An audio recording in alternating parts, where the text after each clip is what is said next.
Good evening, everybody, and welcome to this episode of the MMA Corner Prediction Show.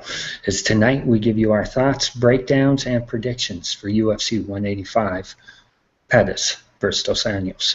As always, tonight's episode is brought to you by Battle Bomb, the only pain reliever with the knockout power. BattleBomb.com. Check them out. Also provided by DraftKings. Guys, for all of your fantasy MMA needs, you got to check out DraftKings. They're legit. Also, our newest partner, and it's kind of funny, Draft Ops. Guys, if you're into Bellator like I am, I love Bellator. These guys focus solely on Bellator. That's where they're at. Everything they do is Bellator related. And if you pay attention and know anything about Bellator fighters, you can clean up on this. It's fantasy MMA. It is all Bellator related. It is very easy. And let's be honest, guys, if you look at the Bellator roster and you look at the matchmaking, it's not very hard to figure out who's going to win these fights or how they're going to win these fights. Pick your winners, make some money. Draft Ops. Check them out. I'm your host, Josh Davis, alongside my co-host for the evening, Jose Young. Jose, what's up, brother? Long time no see, guys, and excited to be back. It's been, I think we were talking UFC Fight Night 59, McGregor-Seaver. It's been a few months, but we are back, and we will be here as often as possible now. Damn straight. It's been too long, but we are back, and we're coming back with a vengeance. You know, before we started the show, I was looking at this card, and, you know, to be real honest, from top to bottom, it's a pretty solid card. Is it an outstanding card? No. Is there any fight on there that's just like, wow, I can't wait to see this? No, but there are a lot of intriguing fights on there. There's a lot of fights that actually mean something, obviously, with the two title fights. Then you have Matt Brown and Johnny Hendricks and what could be a title eliminator. So a lot of things going on this card. And then when you look at the prelim card, you know, you got a guy like Josh Copeland who came out, lost his UFC debut, fighting against Jared Rosholt, man. Neither one of these guys are in a position where they can take another loss. And here they are. And when you get matchups like that, people come to bang. And so I'm excited. I think this is a solid card. Jose, give us your thoughts. I actually think this is a pretty stacked card compared to the last year. I mean, I know UFC 184 ended up being very exciting because of all the finishes, but going into that, it wasn't like people were kind of complaining that they're going to have to pay $65 to watch like Tony Ferguson and Gleison Tibau open up the pay-per-view. I mean, that would make a solid Fox Sports 1 main event, but being on a pay-per-view and paying, or even Jobin and Walsh, like people were complaining about that. And I think if you're complaining about this, this is a perfect card for the rebound. On going into 184, it was believed to be weak, and I think this is very exciting. I mean, I would put the top 4 fights as a pay-per-view. I mean, not a pay-per-view, a main event for 4 different cards, not necessarily pay-per-view. I would put Pettis dos Anjos could be a main event pay-per-view. I could put Esparza and Jędrzejczyk on a Fox Sports 1 pay-per-view. Overeem Nelson could be a headliner. Any of them could. Like, you got several headliners on this. Hendricks and Brown could definitely be a Fox card headliner. So I think this is a very exciting card. The prelims are a little much to be desired, but I love the pay-per-view for sure. You know, and looking at the prelims, the Fight Pass prelims, I'll be honest, doesn't do it for me. I don't know why the UFC is so inclined to throw the Pettis brothers on every card these days. It's just, yeah. But so the Fight Pass prelims don't do it for me. But I am looking forward to Copeland and Rosholt, as I said, and I also think Ross Pearson and Sam Stout's going to be a good fight. So I am looking forward to 2 of the 4 Fox preliminary. The only thing I'll say on that is I'm intrigued by Sergio Pettis' fight because it's his UFC debut as a flyweight. He's dropping down a weight class. He was very small for bantamweight, in my opinion. And every time I saw him fight, I would just say this guy would not dominate, but he could be a legit title contender at 125 pounds. So I'm just curious to see how he does at the new weight class. But I agree with you. I'm not super intrigued by it, but I am a little intrigued at how he does 10 pounds lighter. I'll agree. I am intrigued by it. No disrespect to Ryan Benoit, but this is, a tailor-made fight for Sergio to make his debut. And you have Joseph Duffy, last person to beat Conor McGregor on that Fight Pass card. Indeed, indeed. And, he's made it very clear that, he's just focused on fighting for the UFC, that he doesn't care about Conor or anything that Conor's done. It's all about his time and him doing what he needs to do. So there are a lot of exciting fights on this card. So let's get to it. I'll let you start it off. We got Chris Carriasso and Henry Cejudo. If Henry can make weight, should be a good fight. Give us your thoughts. Yeah, I mean, I know I believe Cejudo is the betting odd, and I think it's comical that Vegas actually has odds on if he'll make weight going into this fight. And for people who don't know, he pulled out the day of the weigh-ins for UFC 177 last August, forcing the UFC, and this was like his third fight, not in the UFC. I know he failed a few times in Legacy, and then he failed in the UFC to make 125 pounds. So Dana White made him fight a bantamweight. He made that easy. He looks very small for bantamweight. Won at UFC on Fox 13, which I was cage side for, and then he begged Dana White at the press conference for another shot at 125 pounds. Dana White said, if you believe you can do it, we'll give it to you. I don't know if I would make him a betting odd favorite just because we haven't really seen him at 100, make that 125-pound mark in a long time. I don't know how the weight cut will affect him. He says he's doing it right now, but I want to see it first before I believe anything he says about making 125 pounds because he's basically lied to us the past few times. And Carriasso did get dominated by Demetrius Johnson at UFC 178 last September, but he got there. He was a title contender, and people, you can say what they want, how they didn't have any title contenders, but he still made it. So if I was a betting man, I would put money on Carriasso just because he is the underdog, and I don't think it's so out of the question that he could win. But I'm going to pick Cejudo just because I think you saw how Carriasso kind of didn't have an answer for Demetrius Johnson's forward movement and grappling and submission. And I believe Cejudo is the best wrestler at 125 pounds just because he is the Olympic gold medalist. So I'll pick Cejudo, but if I was a betting man, I would put money on Carriasso. Real quickly, let me ask you this. Who has had an answer for Demetrius Johnson at 125 pounds? Ian McCall in the first fight, they went to a draw. Okay.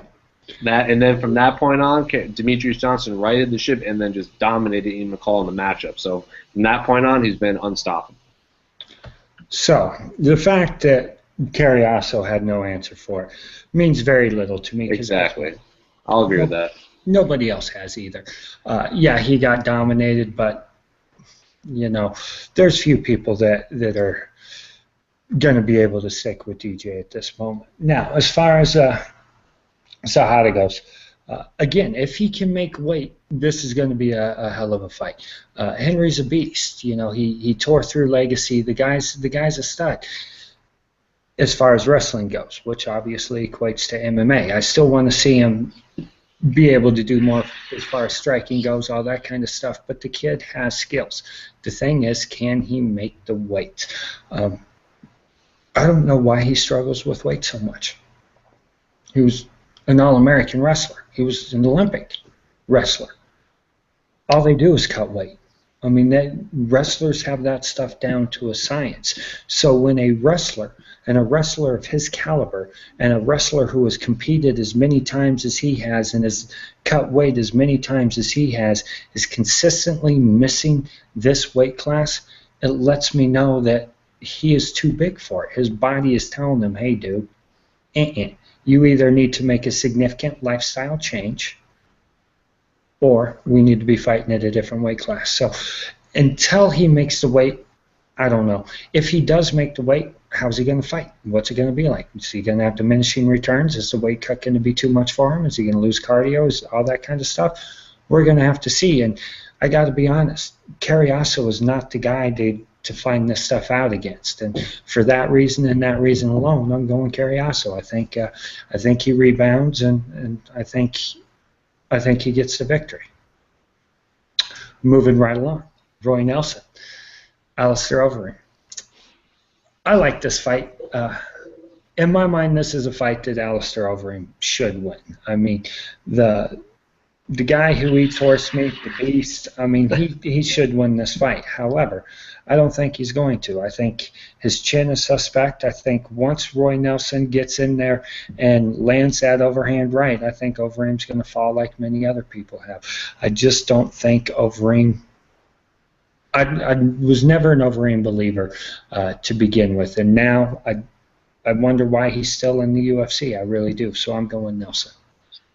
Well, to answer your question on why he's in the UFC, I can't imagine the UFC wants to see Overeem in Bellator when the UFC's heavyweight division is so shallow. And people are saying, oh, both of these guys need a win to save their job. I think whoever loses is going to keep their job because the UFC needs marketable heavyweights, and if they send them over to Bellator, they're just going to clean house and dominate, and people are going to be like, well, what if he was in UFC?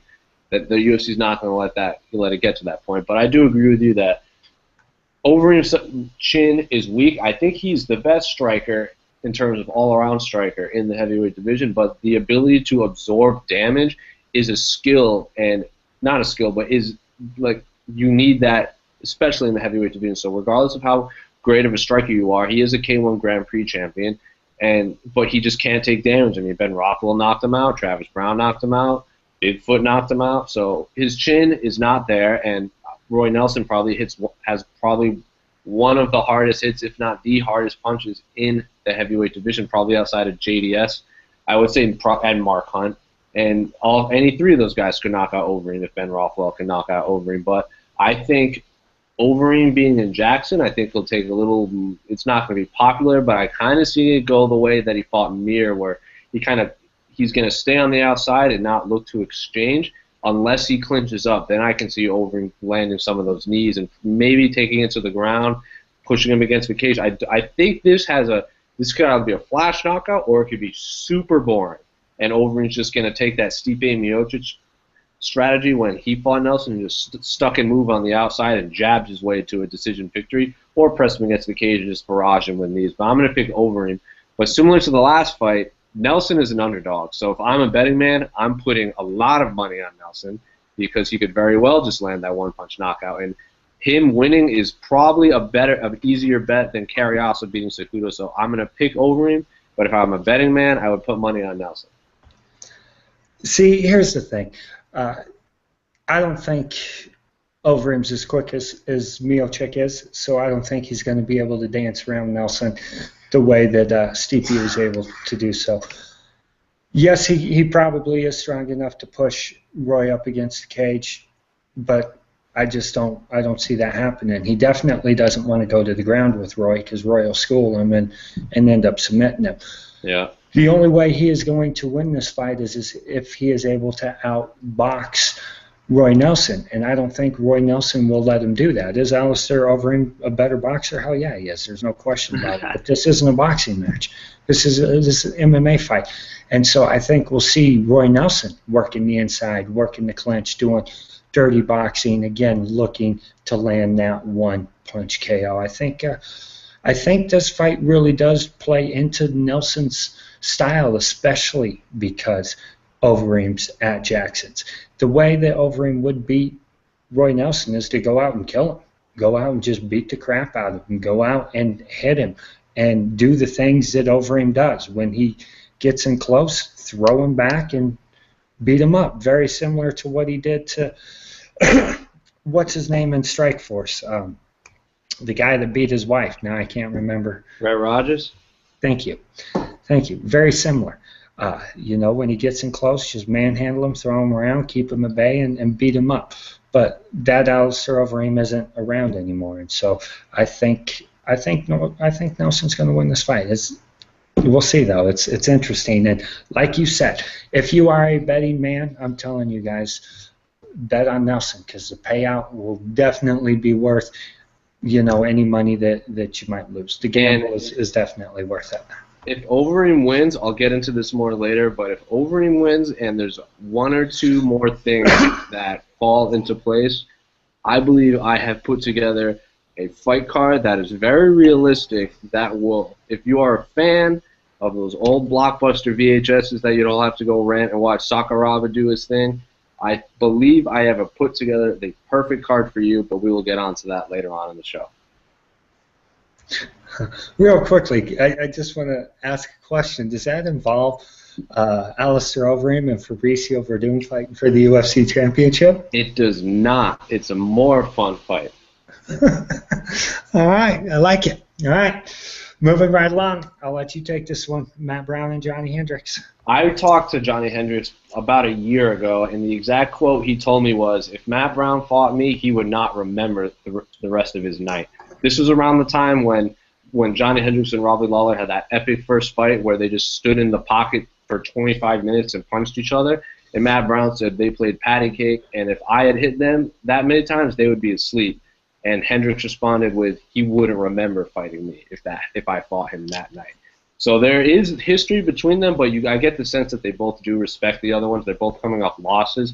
So I don't want to say it's do or die, but whoever wins this fight, I don't see how you can say no to a title shot. I mean, they kind of have that four-way with Brown, Hendricks, Lawler, and McDonald, where basically you have a bunch of rematches if whoever wins up in the air. And then, so I would like to see Matt Brown fight Robbie Lawler because we haven't seen that, or Johnny Hendricks fight Rory McDonald because, I mean, Brown versus McDonald or Hendricks versus McDonald because you haven't seen that. But there's a whole bunch of possible rematches, and I honestly would love to see any of those too. But I think Johnny Hendricks is going to win this fight. I love Matt Brown. He's a great story. He's super exciting. He's going to have a job in the UFC forever. But if you've seen Johnny Hendricks walking around right now, he's only like 180 pounds a week out, and that's he only has to cut 10 more pounds as opposed to when he just lost to Robbie Lawler. He came into fight week 200 pounds and had to lose 30 pounds going in a week. And that you saw that cardio. His cardio was shot by the end of that fight, and that cost him his belt. So a newly focused Johnny Hendricks with a new diet plan and a six-pack a week before his fight, I'm going to pick Johnny Hendricks. I think his wrestling is going to be that much better, and I think he hits harder than anybody else in the welterweight division. So I'm going to say Johnny Hendricks, but this is my pick for fight of the night for sure. You know, I feel bad for Johnny Hendricks. That's just all there is to it. I will say this. I do think he lost to Koscheck way back in the day in UFC on Fox, Diaz versus Miller. I think he lost that split decision. I was at that fight, and I agree with you. But I'm not a judge. Okay, I think he beat George St. Pierre. I'm not going to say he won the fight, but I do. I think he won the fight. I understand how the judges, if you go round by round, how the judges could give that fight to George. But again, if you're watching that fight on the street, there's no question who won that fight. It was Johnny Hendricks. Then his last fight was Robbie Lawler. I don't know what fight the world was watching. The fight I watched, while it was not as good as their first one, was a one-sided ass whooping until, really the latter part of the fifth round. Yes, Robbie Lawler finished strong in those last 20 seconds, and he looked like a beast when Johnny had his back turned and he was foaming at the mouth, still wanting to fight. But for every other minute, that was Johnny Hendricks' fight. I don't know how he lost. This poor guy just gets screwed by the judges. I don't know what else to say. Think about the amount of money that 3 judges have cost this guy. Win bonuses, getting a new championship contract, all of that kind of stuff. They have cost this guy millions. Feel bad for him. And unfortunately, I think Matt Brown is going to suffer the wrath of that. Here's the thing. I think Johnny Hendricks is going to take Matt Brown and beat him up. I think he's going to beat the crap out of Matt Brown. I love Matt Brown. I've always thought that he is a great fighter. I don't necessarily think that he's on the cusp of greatness and being a champion. I've always said his weakness is his gut. Anybody who likes to work the body will always beat Matt Brown. With that being said, I don't think he'd ever get by a guy like Rory McDonald because Rory would literally just punish his body until he fell down. Uh, I don't think he's going to be able to get by Johnny. I love him. I think he's great, but he's got too many holes in his game to be a world champion. And I think Johnny Hendricks, who should be world champion right now, exposes him. I personally had Robbie Lawler winning that last fight. Really? Well, let me explain myself. I agree with you that Johnny Hendricks won pretty much 25 minutes or 24 minutes in 30 seconds. But at the end of that fight, I was like, the judges are going to give that to Robbie Lawler. And I was right. So as soon as that fight ended, I was like, Robbie Lawler won that fight, but I don't think he should win that fight. Just because I know how the judges in Vegas score, and that is exactly how they judge that fight. And there were moments there were a few. I think the second or third round, I can't remember. I think I had Robbie Lawler winning that, so I had 4-1. But that round Lawler did win. It was a coin toss in my book. But I do think Hendricks won at minimum 4 of those rounds. But I just know how the judges are, and when they gave it to Lawler, I was like, that doesn't surprise me whatsoever. So, you know, the key thing to that fight is I don't think Robbie Lawler won it as much as Johnny Hendricks lost it. He did. While he was still winning the fight, he wasn't fighting to win. He was fighting not to lose. And when you fight not to lose, you always get beat. And the key thing, and this is what I always look for in any fight, at the end of the fight, who wants to still fight? And at the end of that fight, it was clear there was only one person who still wanted to fight, and that was Robbie. I still don't think he should have walked out of there with the title, but not my decision. That's why I host an internet show and do the judging. And it's such a shame, too, because as much as I love Johnny Hendricks and Matt Brown, I love Robbie Lawler equally as much. I mean, he's a great dude, and he's a very exciting fighter. So I have no problem with Robbie Lawler as the champion because I think he is a good champion, but I agree. I think Hendricks won that fight. You know, being told, I'm a huge Robbie Lawler fan. I love that guy to death. I think he's great. Johnny Hendricks, sometimes, to be real honest, he drives me crazy. I mean, he's a good dude. I love interviewing him and whatnot, but sometimes his arrogance is just like, whoa, dude, slow it down. What have you actually accomplished? You know, let's slow it down. But he's a stud. But I'm a huge Robbie Lawler fan for everything that he's done for the sport as long as he's been around. I think him being UFC champion is good for the sport. I just don't think he won that fight. That's all. All right. Moving right along, Carla Esparza. We'll get into her versus Joanna. I'll let you say her last name. Joanna Jędrzejczyk. Thank you, Joanna Jędrzejczyk. Yeah. It's funny. Good luck, Bruce Buffer. I have Polish neighbors, and I actually speak Russian, and I still can't pronounce this chick's name right. That's ridiculous. It is. So why don't you get us started? Thoughts? Well, I feel kind of bad for Carla Esparza because it feels like the UFC's brass are promoting every single UFC strawweight except for the champion. I mean, Paige Van Zandt, 4-1 or 3-1, 3-2, whatever, has one win in the UFC, and she gets the exclusive Reebok deal. She gets the big, marquee on the Free Fox show against Felice Herrig. I mean, even Dana White was tweeting out photos of non-UFC strawweights, and I mean, he basically dubbed Rose Namajunas the next Ronda Rousey, and Carla Esparza just.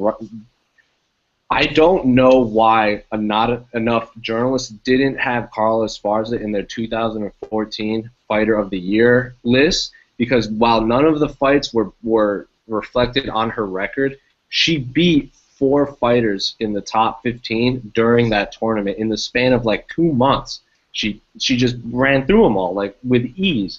So I think Carla Esparza wins this pretty easily. I know Jędrzejczyk beat Claudia Gadelha, and I was there for that fight at UFC and Fox 13, and I had Claudia winning that fight. I think most of the media had Claudia winning that fight, but I do see why the judges gave it to Joanna. She did have that big knockdown at the end of the first round. She was moving forward, but I just had Claudia winning. Not by a lot, but I did have her ahead 2-1. But Carla Esparza reminds me of Frank Edgar. She sets up a lot of her double blast takedowns with her crisp boxing, lateral movement, and I think she's exciting to watch. I don't know why she doesn't get enough credit. And for everybody complaining about how she's not getting enough, like they're not marketing her enough, and she even says she's not getting marketed enough. She'll have the last laugh because she's going to have to fight all these people anyway, and she's probably going to beat them. I mean, it just feels to me like they didn't have a viable contender because she just beat Rose, and Paige Van Zandt's only 1-0 in the UFC, and she's like 5-1 in her career, and she lost to Tisha Torres, who Carla Esparza just dominated in that tough house. So I feel like Joanna's a placeholder at this point where they just needed someone to stand across from her, so they picked the one that's 2-0 in the UFC and has the horrifying stare down that strikes fear into everybody. So if I have Carla Esparza winning pretty easily, very similar to how Frank Edgar used to win his fights, and I'm a very big Carla Esparza fan. I just wish more people were. No disrespect to Carla. I think she's an excellent wrestler. I mean, there's no question about it. But no, she's not the most exciting fighter out there. It just is what it is. And the bad thing about Carla is she's not that marketable. She's too quiet. Nice. She is. She's too nice. She's quiet. She's soft-spoken. She does not do anything to help her marketability.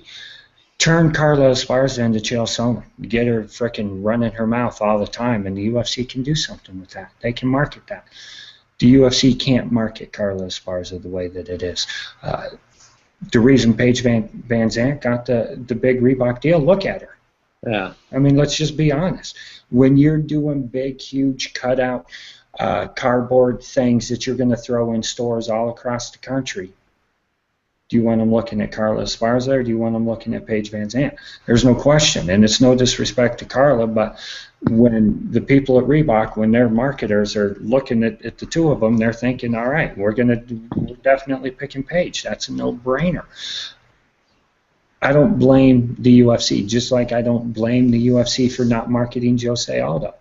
It is what it is. He's not marketable. He is not going to make them millions and millions and millions of dollars the way that Anderson Silva or GSP does. It's just not happening.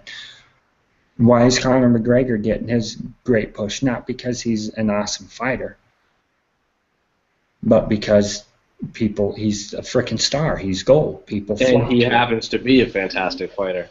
He does happen to be a fantastic fighter.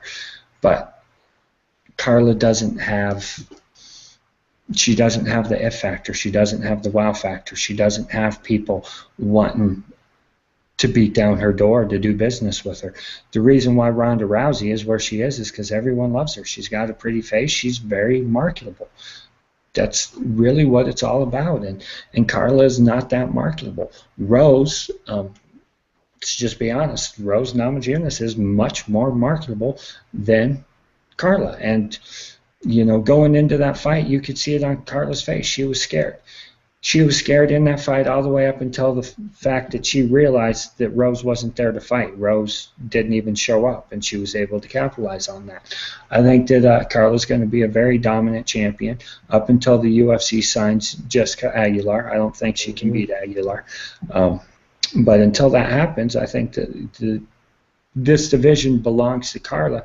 But the UFC is never going to throw that big marketing push behind her because they're not going to get the return on their investment.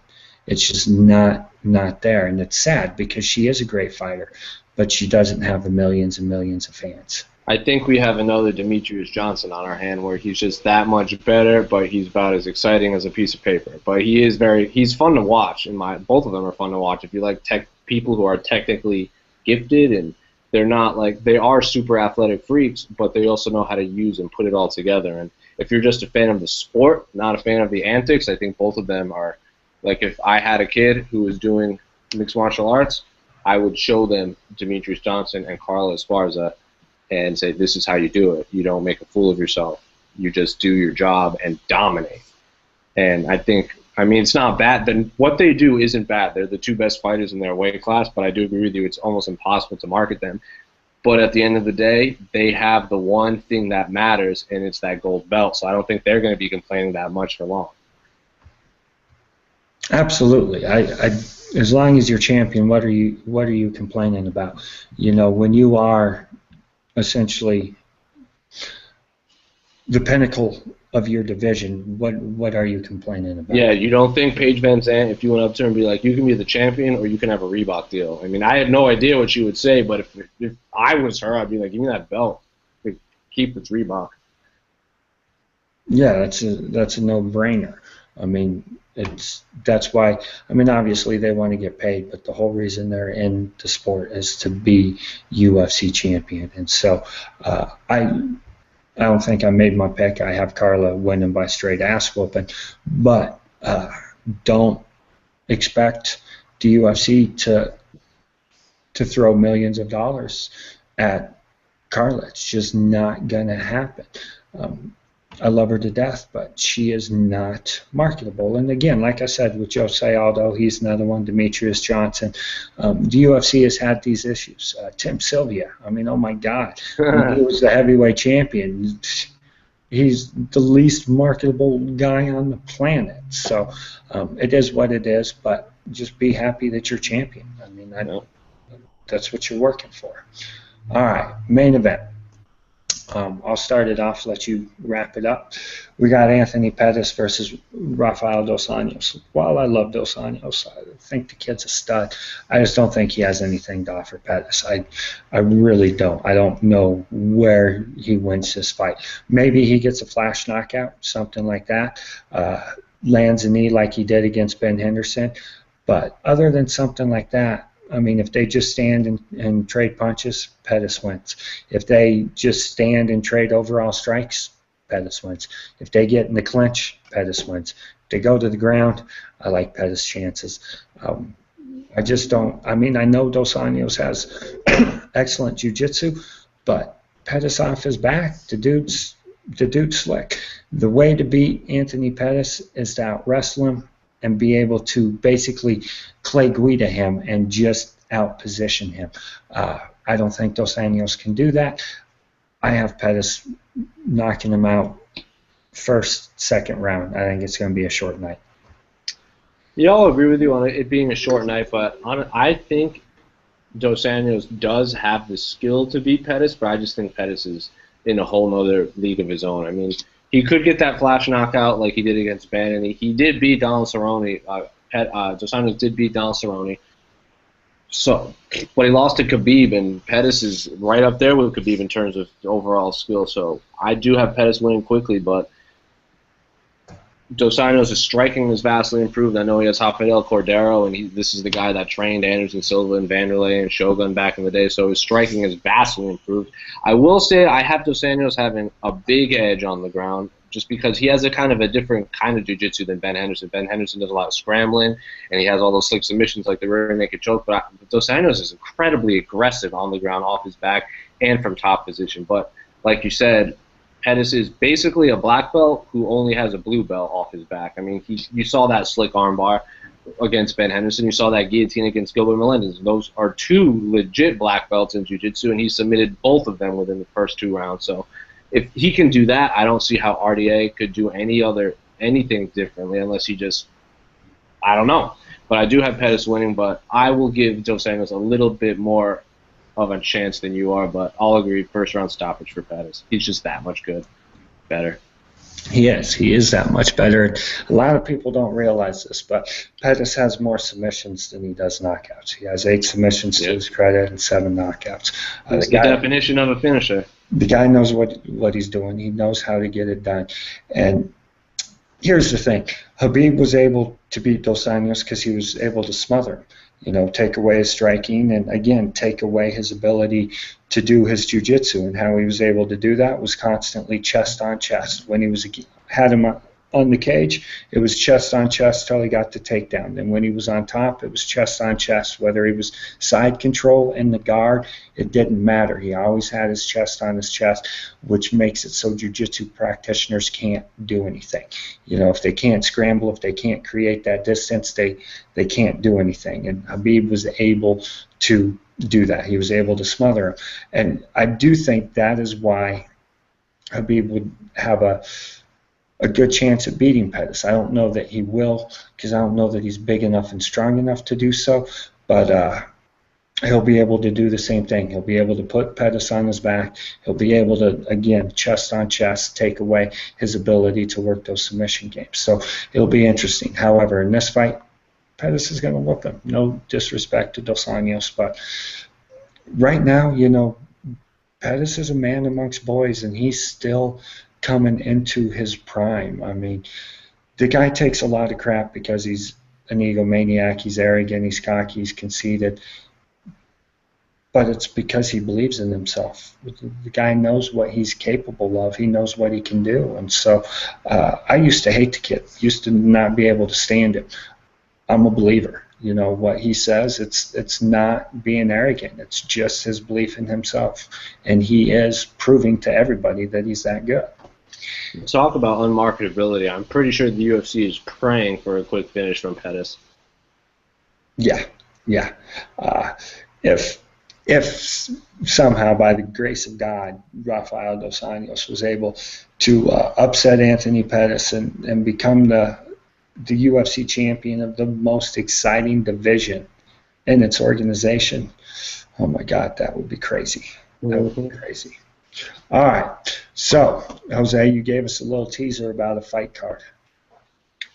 If this is my perfect scenario for all of the people who loved everything about Pride back in the early 2000s. So if Overeem wins, even if he loses, because I guess even if he loses, and Rampage finishes out his whole Bellator contract, beats Fabio Maldonado, or better yet, or even if he doesn't get it in time for Fabio Maldonado, and they just bounce over that, I would make maybe a Fox card, like a big major Fox card. I think this is too big not to be on Fox Sports 1. I would make Shogun versus Rampage 2 as the main event because both of them want that fight. They're both huge names in Japan and they're both huge names in America. I would make Overeem versus Mark Hunt as the co-main event because that is like both of them are K1 kickboxing champions. Both of them love to stand, and both of them would be coming off losses. Even if Overeem loses to Nelson, they're both coming off losses. Well, I guess Hunt does have his fight against Stipe, so regardless of how either of those two fights, I would put them together, and I would finish the trilogy between Big Nog and Josh Barnett, and then both of them ride off into the sunset.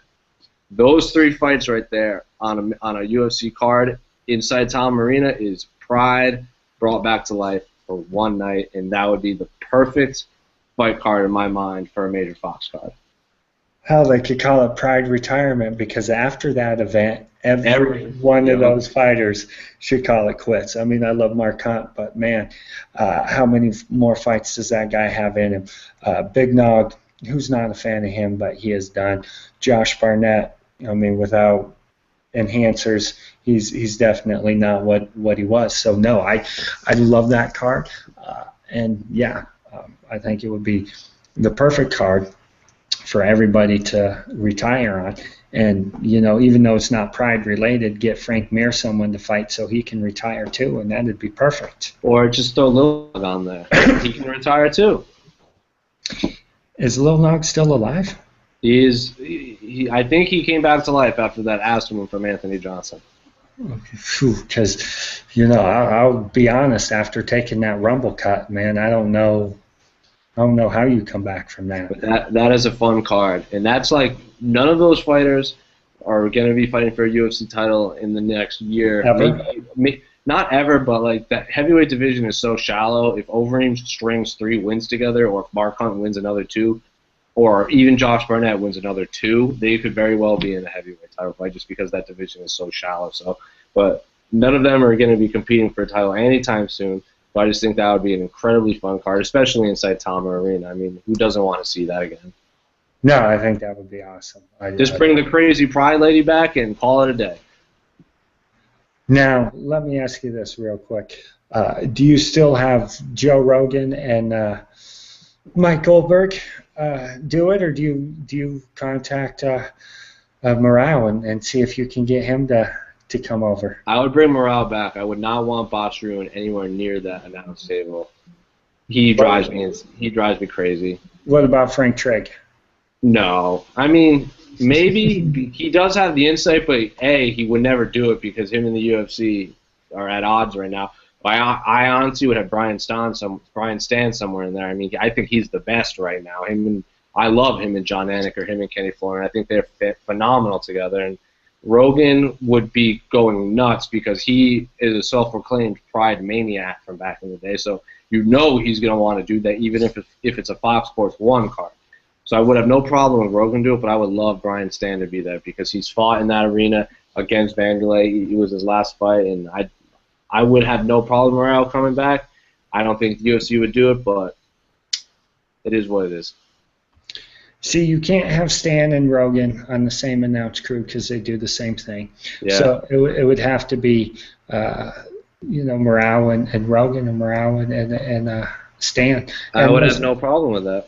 There's no question that Brian Stan's the best announcer out there. He's by far and away better than everybody else. And, again, him and Pat Miletich have the same role. But if you could get those two doing commentating together, I'd be set. Mm-hmm. All right, guys, that's going to do it for us. Final thoughts, Jose.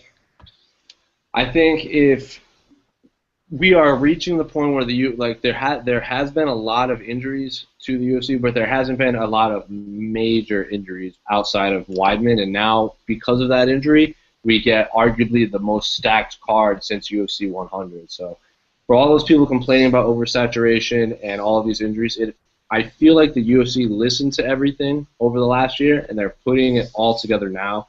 I just think we're going to see a lot more doubled-up title fights. We're going to see the super fights on free TV between Faber and Edgar. We're getting the 2 o'clock start time for Lamas and Mendez. So I think the UFC is trying to please the fans this year, and I think this is another step in the right direction. And I've actually enjoyed 2015 so far, and I don't think UFC 185 is going to disappoint me. I think it's worth every penny. Yeah, I have to agree. I think it's worth every penny. And, again, we have some excellent fight cards coming up. And with that, we will be doing our breakdown and prediction shows. We'll be doing recap shows following events. So all of your MMA needs, we got you covered. The one thing I will say is it still baffles me why during this time of the year the UFC is not capitalizing on Sunday afternoon. I mean, there's nothing going on. Yes, sometimes they might have to compete with NASCAR, but it's... I would say the only thing that's out there is March Madness is coming up. That's the only thing. And you know what? Take that weekend off. It's cool. You know what? There's so many other Sundays out there, but just a thought. And again, this is why I don't run the UFC or even work for the UFC or even associated with them in any way. I'm just an idiot who runs a website. That's pretty much how I roll. All right. For Jose Young, I am Josh Davis. Keep living the MMA Corner lifestyle. Peace out, fellas.